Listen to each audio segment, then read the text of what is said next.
Feet problems are the worst.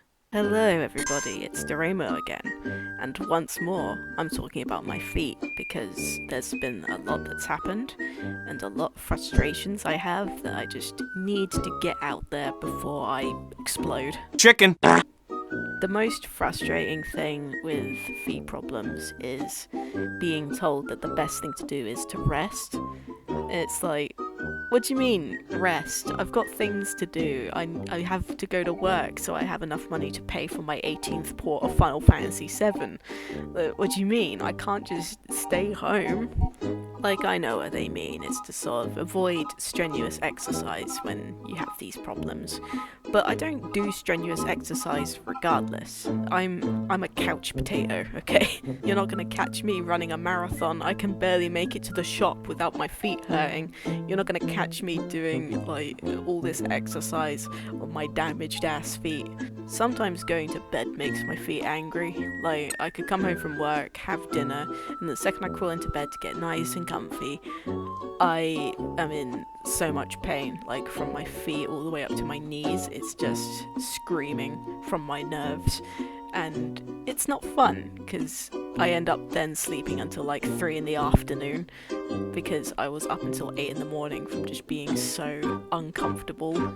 It's the absolute pits. I do not recommend it. Since the last time I spoke about this, I have been to physiotherapy. I spent the better part of 2021 going there, and it didn't really help any. I guess a bonus that came out of it was that I can touch my toes now without my hamstrings just going haywire. Oh, fuck! But that's not really the reason why I went to physiotherapy. For like months, I was just stuck in this loop of going to the hospital, being given stretches to do over the next 5 weeks, doing them, not feeling better, going back, explaining I'm not feeling better, and just being given stretches, and then another 5 weeks goes by and the same thing happens over and over and over again with no change. Maybe a week of feeling better, and then my feet are like, oh yeah, I'm meant to be unbearably painful right now, and just shoots back up the pain again. Even recently, I just went on antidepressants again for the first time in a few years because of the whole brain being on fire business. And the specific type that I'm on has an anti-inflammatory effect. And for like the first week, my feet were like, oh, normal. I feel good. I can like stand up for a somewhat long period of time before any pain. And then all of a sudden, it just kicked straight back up again during my shift. And I haven't been the same since. I don't know why it does that. It just chooses any random time to start feeling better, or it goes away slightly when I have something else painful going on, and then it like proper like kicks in that pain and knocks me flat on my ass. Anyway, back to physiotherapy. After a few months of this loop I was stuck in of, you know, being given stretches, going home, and nothing really changing. One appointment we were finally talking about seeing a specialist, and I was happy about that. Essentially the deal was that I was going to go home and have one more round of doing stretches, and if they didn't work, next appointment we would arrange it. Cool, I can wait 5 more weeks. It's been like over 2 years since this first started. I can wait 5 more weeks. That's cool, that's fine. I look forward to the next one. Next appointment comes around, no change, I'm still hurting, still hobbling, so I bring up the talk we had last time about arranging to see a specialist. My physiotherapist was like, yeah, okay, wait here, I just need to go talk with my boss about it. That's cool, got nothing else going on, I can wait a few minutes, that's fine. So the physiotherapist leaves and I'm sat on my own. Now, to paint a picture of how this quote-unquote room looks, it's not a room, it's just a sectioned off piece of a bigger room, and it's all separated by curtains, similarly to how a hospital ward is. So I can hear everything outside of where I'm sat. The curtains are drawn for like privacy reasons, obviously, but it's not proper thick walls. I can hear everything. I guess another detail was that my physiotherapist had quite a distinct accent. Not 100% sure on what the accent was, but I knew it was him talking whenever I heard a male voice speak. My physiotherapist spoke to this lady, and oh my god, she was the most aggressively dismissive woman I had ever heard in any medical scenario. Like, ever. She was really sort of like snappy and asking the same question over and over again. She kept repeating, "What's the problem?"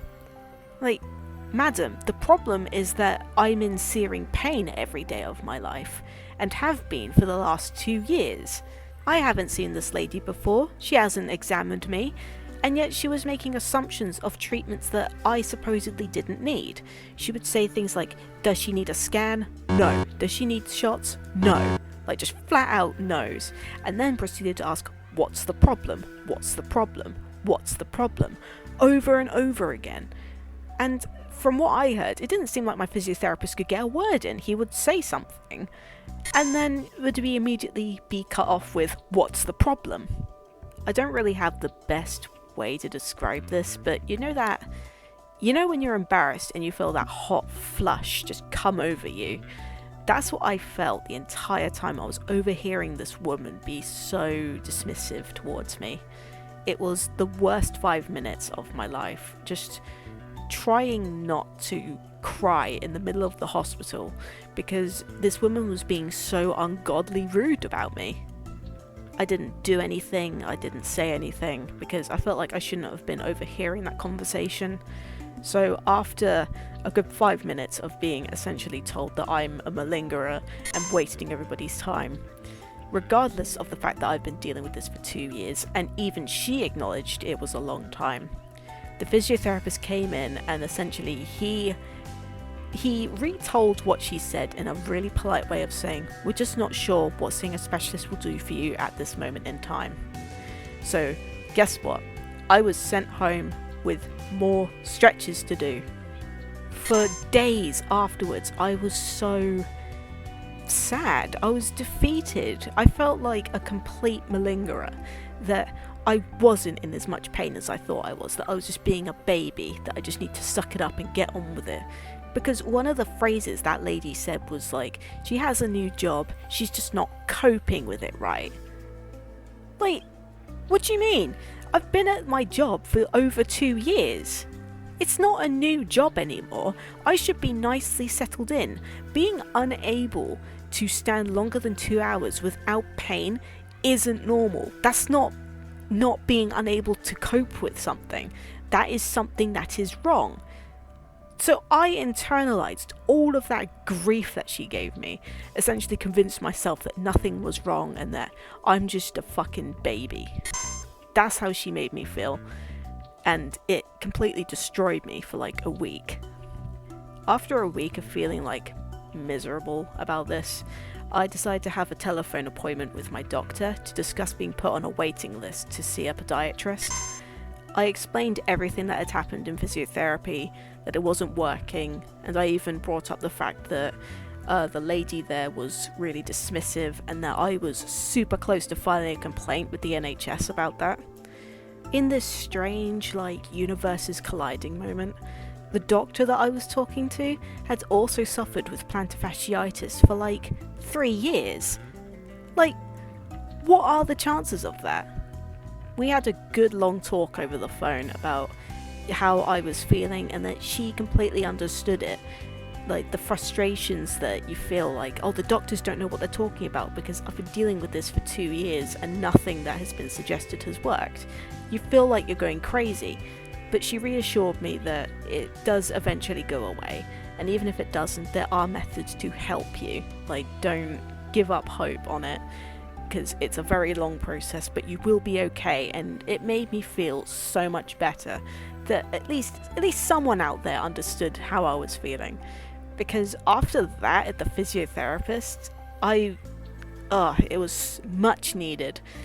So after having a nice soul-soothing moment with the doctor, 5 weeks go by and I have my last physio appointment, because after that, I am sent to, what do you know, a specialist the next week.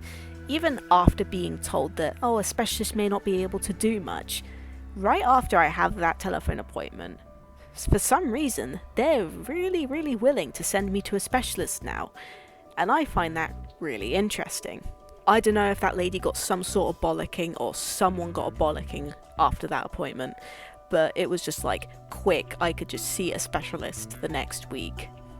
So the week after, I'm back at the hospital to see the specialist, And first of all, I'm brought into a room that's like got proper walls, so it's nice and private. That already made me feel a bit better. And the guy I was speaking to, he sort of went through the whole, like, you know, what's been going on, how long has this been going on for, where's the pain located. And after the history, the first thing this guy asked me, have you had a scan? You know, the very scan that I was told that I didn't need by that lady. I explained to him as much, that I was told that I didn't need one. Like, I overheard a conversation and he was like, that's strange, because usually people get, you know, a scan done on their feet to see what's going on. So I was already annoyed at that. And so he had me take my shoes off and like roll my jeans up just to have a look at my legs and like my feet and how my posture is.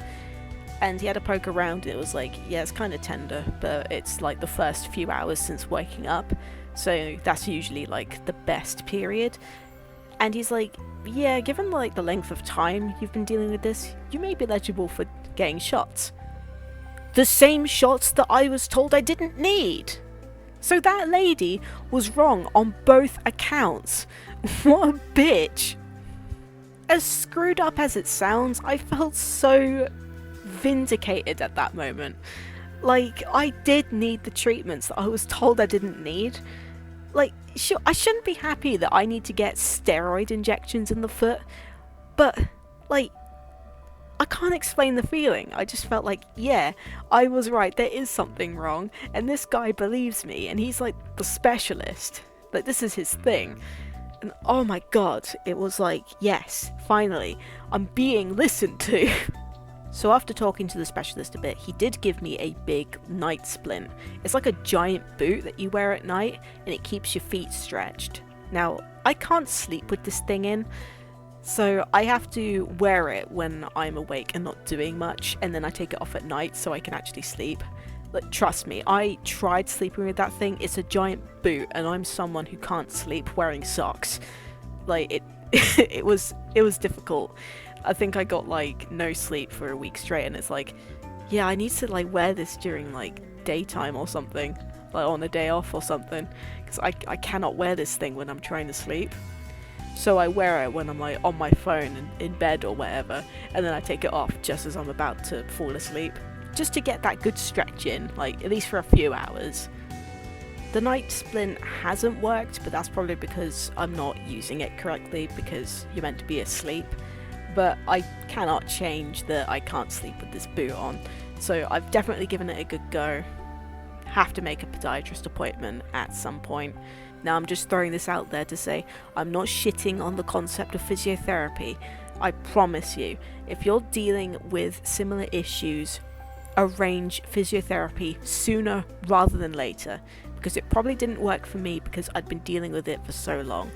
Like, I got diagnosed with this condition right before COVID hit, so everything was closed for months and I didn't get any help until like 2021, so that's my deal.